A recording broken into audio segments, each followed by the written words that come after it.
uşaqlar. Bugün sizə hazır poşetlərimi göstərəcəm. Ən birinci kiçiklərdən və yavaş partlayanlardan göstərəcəm. Hər yeni il hamının aldığı bir bomba.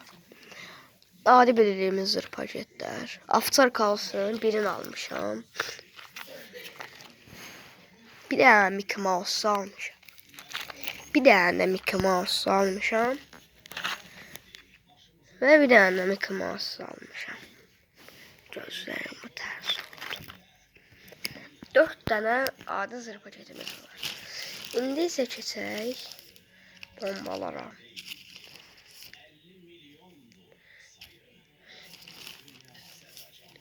Bir dəqiqə.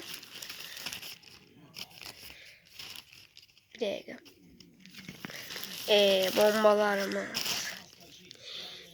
2 tane belə explosive almışam. Qalacaq ayaq üstə. Belə qoyaq aralarına.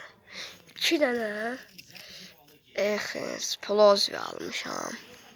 Belə fitilinə yandırırsınız, gedir partlayır. 2 tane explosive.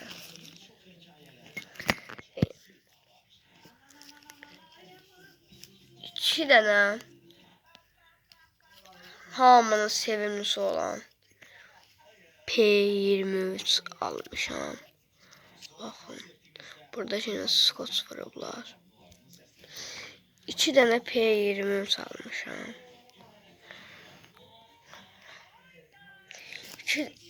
2 tane Titan 1 almışam.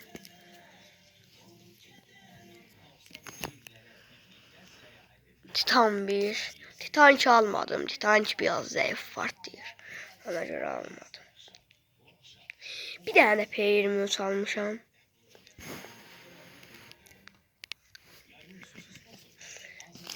Sonra bakın.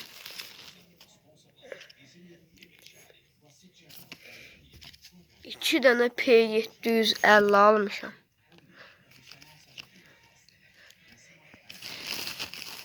Bir de 2 tane de belə A5 almışam.